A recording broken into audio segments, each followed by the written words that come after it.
We got a lot of COVID-19 news to talk about this Friday, from the president's treatment to safe alternatives for trick-or-treating. I want to bring in Dr. David Winter from Baylor Scott & White Health. Good morning to you, Dr. Winter.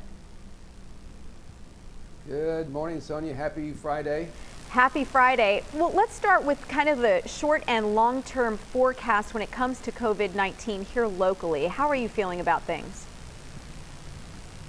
Well, short term, I'm not feeling very good at all. What I'm seeing is what I call COVID fatigue. People that know better are not distancing, wearing their masks, disinfecting like they ought to, and they're coming down with more and more viruses. I've diagnosed more this past week than I have in months, so I worry about that. Now, long term, I'm optimistic. These scientists are smart. They're going to find a way to get us through this. I mean, look at smallpox. We eradicated that in 1979. Ebola virus, minimal problem in anywhere except a few places in the world. HIV, now a chronic illness with minimal implications for most people. We'll find a cure, but it may take several years, Sonia, not right away. Okay, when you talk about COVID fatigue, can I just mention hugging? A lot of people I'm noticing are hugging their friends, and I appreciate it because they've seen, they're seeing people they haven't seen in a while.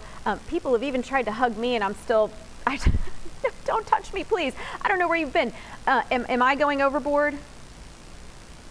You can be honest. I had the same experience yesterday. Somebody tried to hug me, and I went, oh, I can just see the coronavirus going, yippee, yippee, yippee, another chance to spread. We shouldn't do that. No, that's just crazy, Sonia. I agree with you. All right, okay, just making sure. Let's talk about Halloween, because I know a lot of city and county officials right now are encouraging people to find safe alternatives. What is your recommendation? Well, the Centers for Disease Control, the CDC, has recommended no trick-or-treating. They're very firm about this. That's the way to spread it. They've suggested some alternatives, maybe a virtual costume contest, maybe a walk in the neighborhood with your family just to look at some of the decorations, maybe pumpkin carving outdoors, distancing from friends and relatives and neighbors. Those things might work. Now, if you just think you've got to put out some treats, they also say no digging in the bowl for the kids. You should not allow that. Put little bags out by the street, not in front of your house. It's another chance for the virus to spread, so new cautions this Halloween season. Yeah, I mean, there are ways to make it safer. Dr. Winter, as you know, it's also Breast Cancer Awareness Month. I've been talking a lot about getting, annual screenings, mammograms.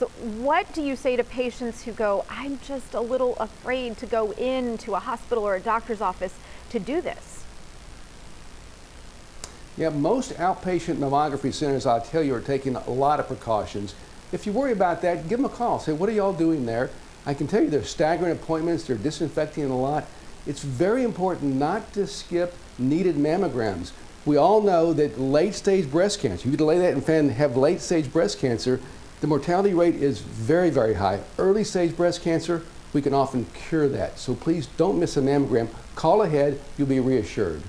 I got to talk about the president, because 1 week ago we're, hearing this surprise announcement, okay, the president has COVID, and now a week later he's saying he's heading back out onto the campaign trail, and yet we don't know anything about a negative test.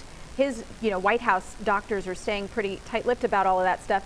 What are your thoughts on how long a patient should remain isolated after being infected? Yeah, and I tell you, the official recommendations are if you have COVID and your symptoms are declining and minimal by the 10th day and you have no fever for 24 hours, then you are not contagious. I don't know where he is on that. We say 14 days, but now at 10 days they say no. And a lot of people are saying we don't need to test them again if the symptoms are declining, Sonia. All right, Dr. Winter, I could talk to you all day long, but hey, we'll have to pick this up next week. As always, I appreciate your time and insight. We will. All right, thank you. Have a good weekend. You too.